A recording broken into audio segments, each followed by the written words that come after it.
Okay, so let's talk about thermal energy. So the previous unit we talked about just general energy, and we talked about how there's many different forms, and we specifically concentrated on kinetic energy as well as gravitational potential energy. So with this unit we're adding another energy. We're adding a type of energy called thermal. Now the great news about thermal is you actually already know a lot about it. Matter of fact, I think in third grade actually is when you start learning about thermal. And so we have things that are required for y'all to learn, like conduction, convection, and radiation. You guys should know that, not only having lived on Earth for this long, but like I said, they're required things for y'all to learn, not just like last year, but like I said, in third grade. So at least in the state of Texas. So it's kind of funny to me that we have some of the same learning objectives as third graders, and I still have students that struggle with that. So you should keep that in mind, that some of your learning objectives are identical to the third grade. But my whole point of bringing that up is that when we get to these topics on conduction, convection, radiation, I'm not going to spend a whole lot of time on it. But if you guys have questions, please ask, because we all don't have the same background. Not everybody grew up here in Texas, so not everybody theoretically got the same background on it. So if you have questions, please ask. There's nothing worse than not asking a question. So we start off with talking about heat and temperature and all of these different things. And so when we say something is hot or cold, what we're talking about is at an atomic level. We know that everything is made out of atoms, and atoms are constantly moving already. And so that's what you see here in this little picture. Is you see, heat being applied to one end, but even these cold molecules that are way over here to the right, you'll notice they're still moving just a little bit. And so we say cold is less motion, hot is more motion, and as things get hotter, they move faster and faster. That is what is called kinetic molecular theory. It's the kinetic energy of the molecule. And so what heat is essentially just the molecules moving faster and faster. So the faster they move, the quote warmer it feels, because you have more molecules hitting your hand. That leads to some interesting phenomenon. So we have these three definitions, and so if you don't know these words, you should write them down. So thermal energy is as it says right here, the overall energy of motion of the particles. Temperature is a measure of the average kinetic energy. And then there's a thing called internal energy, right? We're not going to get too much into semantics on this, but essentially internal energy is very similar to thermal. So you could think about thermal as being all of the molecular movement, and internal energy being that movement in relation to other particles. I'll go into more detail here in a second on that. And then temperature is just an average of the kinetic energy. And so thermal energy you could think of as like a molecule moving around. Let's say it's like just spinning in a circle, just sitting right there. Thermal energy would just be, okay, find its kinetic energy for every molecule doing that. And as you guys know, it's going to be difficult for us to know exactly how many particles a substance has. So finding the internal or the thermal energy is basically impossible, because it would depend on the actual kinetic energy of every single particle. Well, that's where temperature comes in, because temperature is just like, hey, we're just going to get an average, all right? It doesn't matter how many there are. This is just the average, not heat, but average amount of kinetic energy, essentially. And how much actual kinetic energy would also depend, because kinetic energy is 1/2 mv squared, it would also depend on the mass of the particle. And so this average kinetic energy also takes that mass out of the equation as well. And so we can use temperature for pretty much any substance.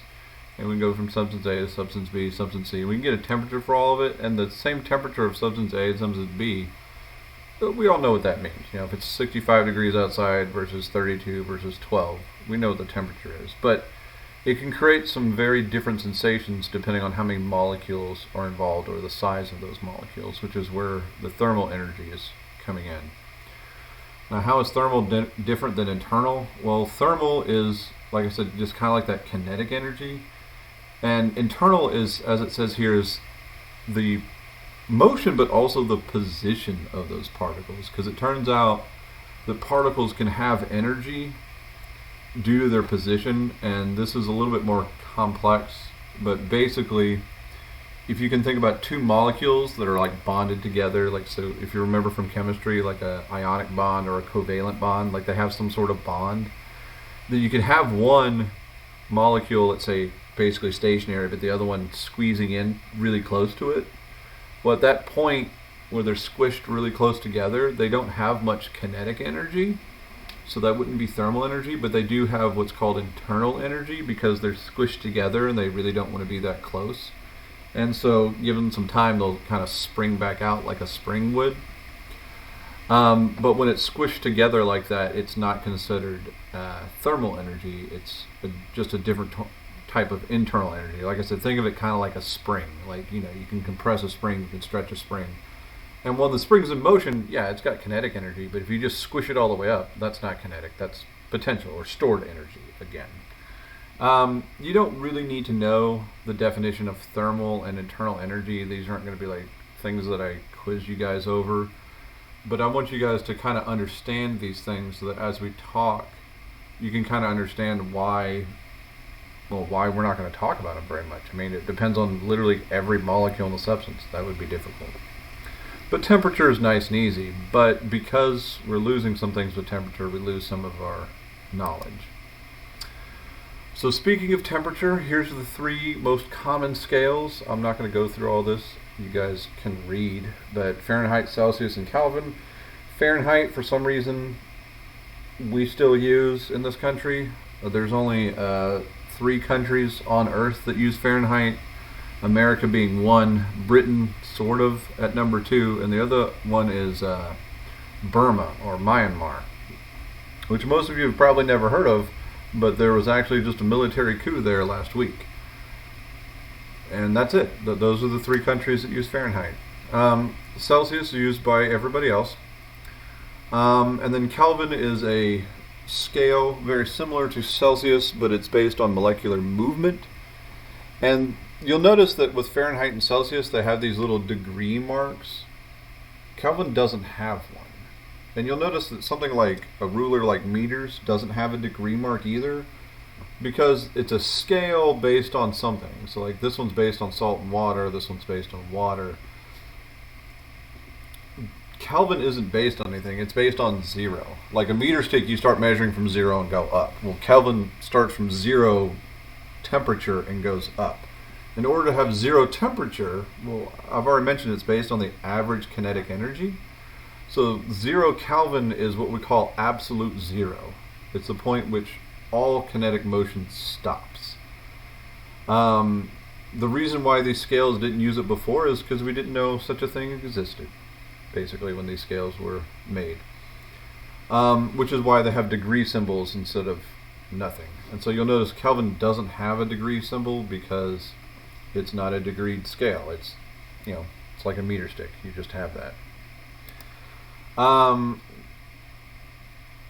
Here, this gives you the equations to convert them. We don't convert terribly often. I'll definitely have y'all convert between Kelvin and Celsius, and that's the bottom 2 here. And so you'll notice, if you guys know how to do algebra, this is from Celsius to Kelvin. So you take the Celsius, add 273. But to go Kelvin to Celsius, it's, well, the opposite. You just have to subtract 273.15 from the other side.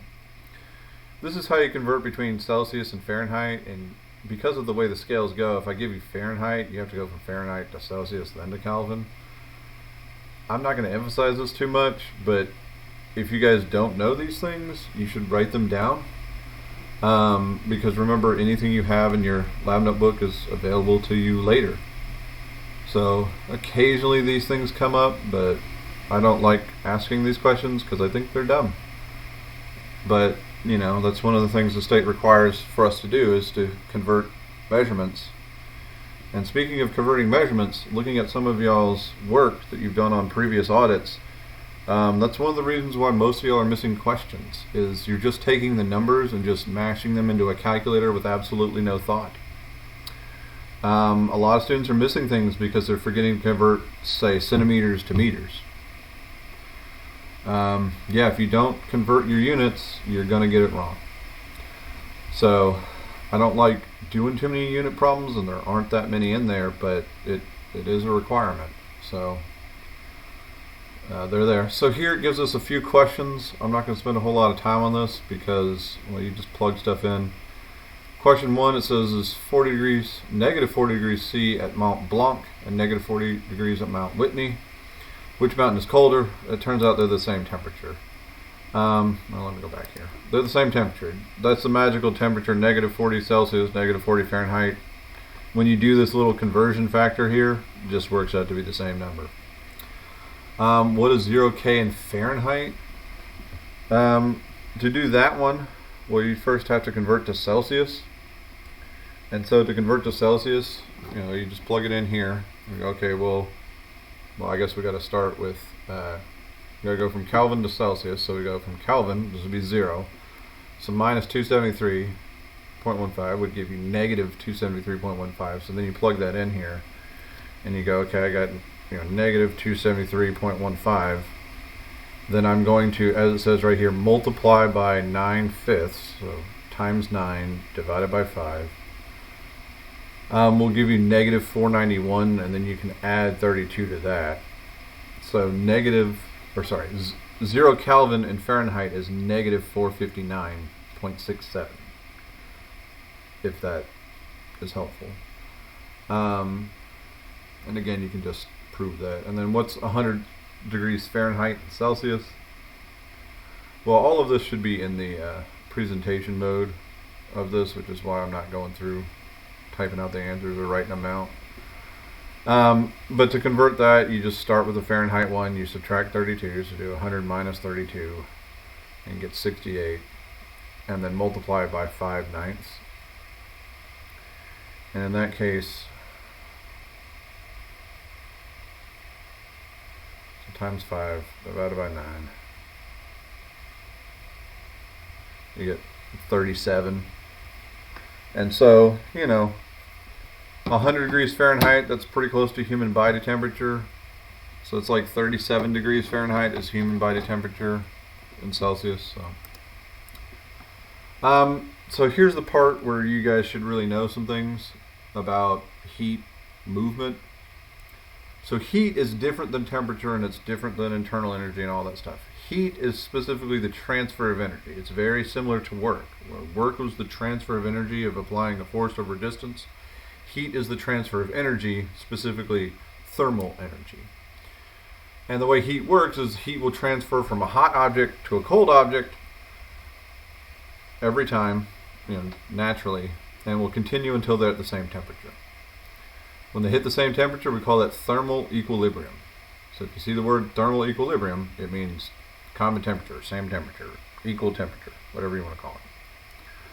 And so heat moves from hot to cold, which I think you guys have experienced. Like, for instance, it's cold outside right now, so if you guys walk outside without a jacket, well, you're hot, so the heat would flow from you to the environment, making you colder, because that's what heat does. There's a big fancy word in this unit called thermodynamics, and technically that's what we're studying, is thermodynamics. Thermo means heat, dynamics means powerful, so we're studying how we can use heat to power things, or powerful heat, if you will. So thermodynamics is the study of heat and the transformation to mechanical energy. Heat can transform again to any other type of energy, but energy is still conserved in that closed system, which is what we learned at the end of the last unit. So here we got conduction, convection, and radiation, 3 common methods of heat transfer. Again, this specifically is what is required to be learned in 3rd grade. So conduction is transfer of heat through a solid object. Convection is transfer of heat through, movement of a liquid or a gas, and then radiation is just straight line transmission. That's all I'm really going to say about that. You should know that, but if you got questions, again, ask them. So this brings us to specific heat. In some chemistry classes, you guys learn this. Kind of depends on who your teacher is. I think this is more reserved for more of like an AP or an honors chemistry, but either way, we got it in here. So specific heat is different than heat. Heat is just energy being transferred, so that has units of joules, and it's represented by the letter Q in equations. Specific heat is how much energy is required to raise a particular substance by 1 temperature unit. And so it can have different, specific heat can be different depending on the substance A and the temperature. So if your units change or your substance change, you'll get different specific heats. So water has one of the highest specific heats, and it lists water's specific heat there at the bottom of the page as 4,186 joules per kilogram Kelvin, which is going to be one of our defaults, or 4.186 if we use joules per gram degrees Celsius. And so you can see a little bit how the units can change this number. In problems that you'll get next week, I'll either A, give you the specific heat, so you don't have to worry about it, or B, I'll ask you to calculate it. And I'm not going to try to trip y'all up on units on this one, because there's enough funny business going on. So with specific heat, you can pretty much just crunch the numbers, but do pay attention to the units. So what do we mean by specific heat? Well, something that has a low specific heat capacity can gain and lose heat very quickly, which makes them a good conductor of heat. So like metals are a good example of something with a low specific heat. And then objects with high specific heat gain and lose heat more slowly, making them good insulators. So like good conductors, like pots and pans you use on the stove, you want those to have low specific heats because you don't want to waste, a lot of time waiting for them to heat up. But then again, sometimes you want to insulate yourself. Like when you go outside into the cold, you want to put a nice insulator or jacket around you to keep yourself high, keep your heat inside because they have a high specific heat.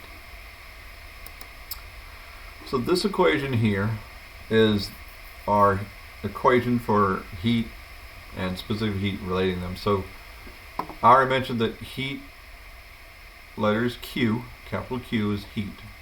That's just energy being transferred. Again, that's like work. And that equals mc delta T. So m being mass, C is specific heat.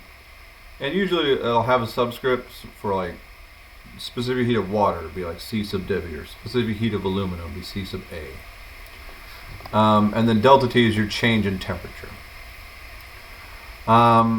It can be in Celsius or Kelvin. We're going to try to stick to Kelvin because that's technically what it needs to be in. So just pay attention to that. So this here gives you a pretty simple example. It says you have a 0.4 kilogram block, absorbs this much heat as it changes from 20 to 32. Calculate specific heat capacity. So in this case, it gives you the Q is 7,116, and you'll divide by the mass. So if I take that 7,116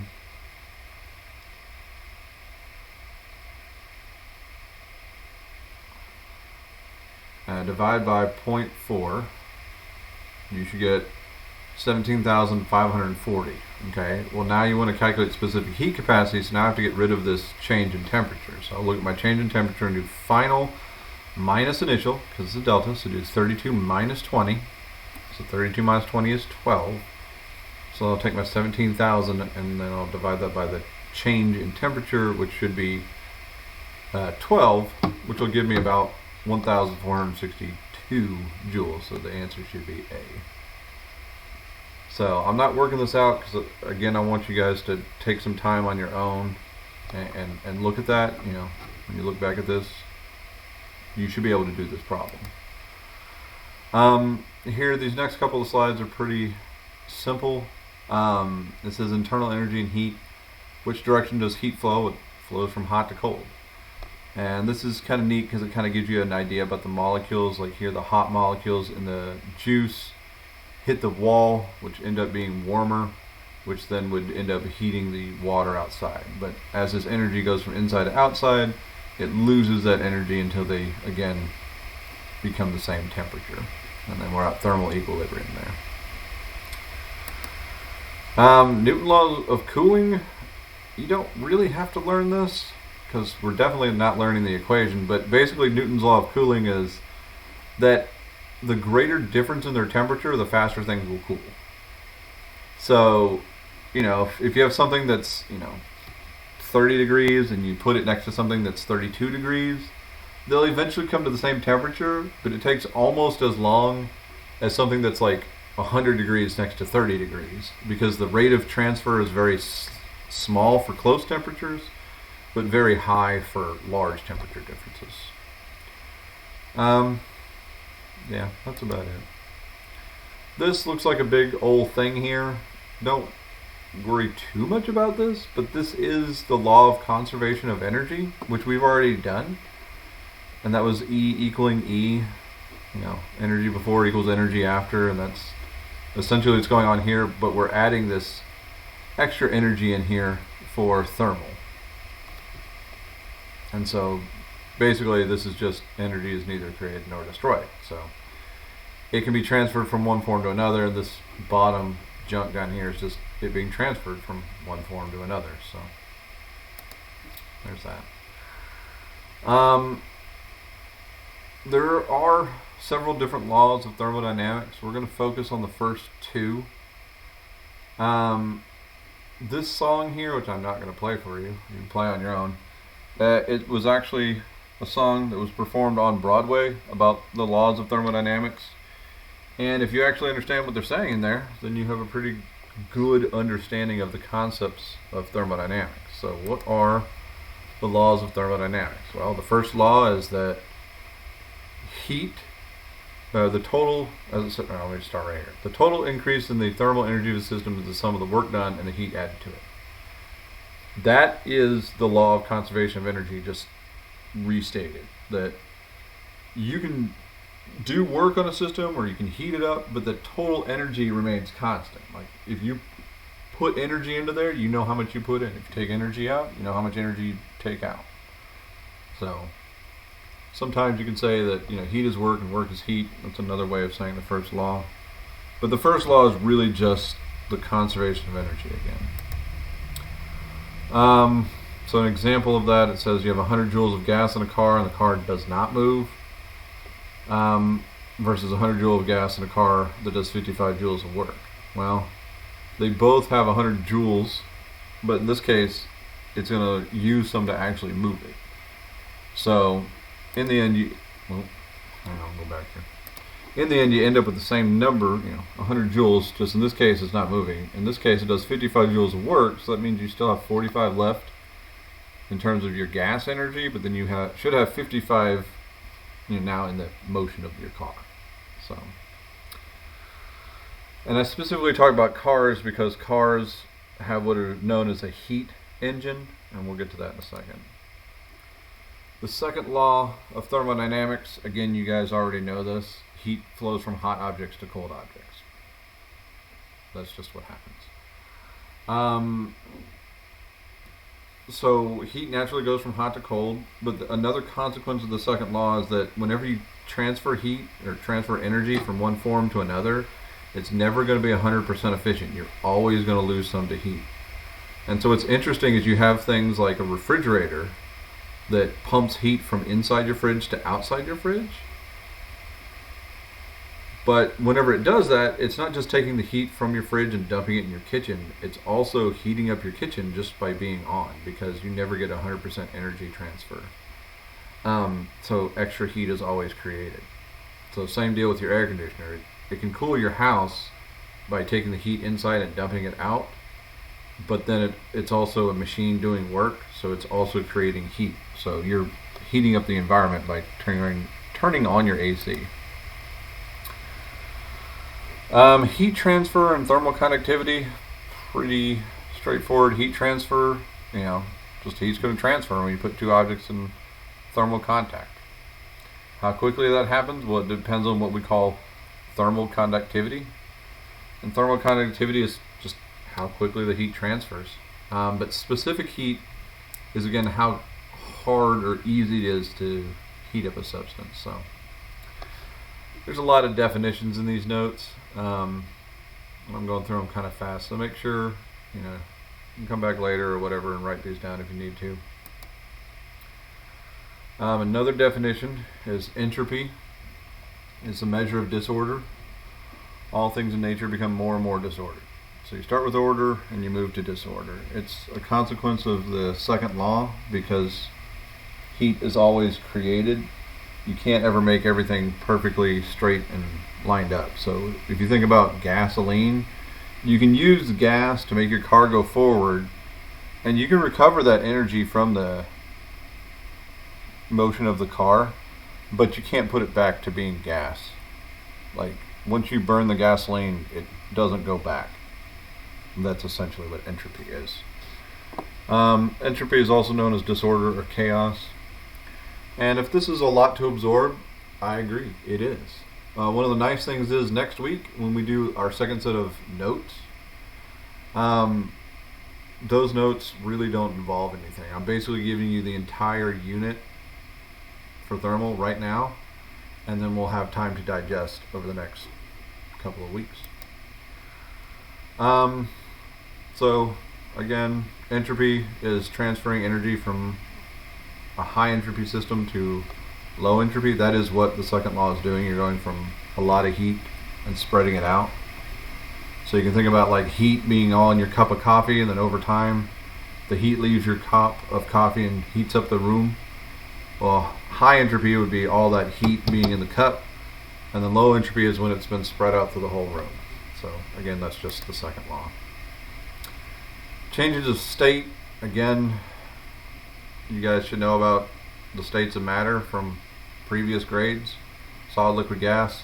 Turns out they're all related. If you just heat it up, you have a solid, you have that molecular movement, you heat it up a bit more, you can break up those bonds and turn it into a liquid. And if you heat it up even more, that liquid will go fast enough that some of those molecules can fly up in the air. Now it's a gas. And it turns out if you heat that even more, you can get a fourth state of matter called a plasma, where it's literally things are just flying around so fast that the electrons can't stay in orbit around their nucleus.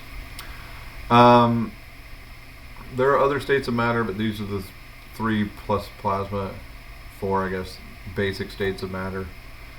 So, we're mostly focusing on these 3, just like the previous grades.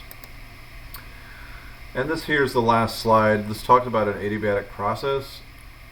You guys don't really need to know what an adiabatic process is, but it says right here, an adiabatic process is a compression or expansion of a gas without heat entering or leaving the system. The reason why I bring this up is because this is how your car works. There's a 4-stroke engine in most gasoline or diesel powered vehicles. I guess diesel could be 2, but whatever. But basically this is what happens. Gasoline and air comes in as the cylinder comes down, then the piston goes up to compress it, spark plug fires, it heats up. This is a tiny little explosion, and you're forcing this piston down, and then the piston comes back up and exhausts all of that burnt gas. What does this have to do with anything? Well, the first law of thermodynamics is you can use heat to do work. And so literally your engine in your car or your parents' car or whatever, there's an explosion. This is the gas being heated up, and it is doing work. It is applying a force over the distance to push this piston down, and it is doing work to push your car forward. Now there's several other steps between the piston and getting it to the wheel, but you guys need to know that car engines are thermodynamic engines. Like, students often say, when am I ever going to use this in real life? Well, if you ever want to work on an engine or know how an engine works, it's all based on thermodynamics. So that is the end of the notes.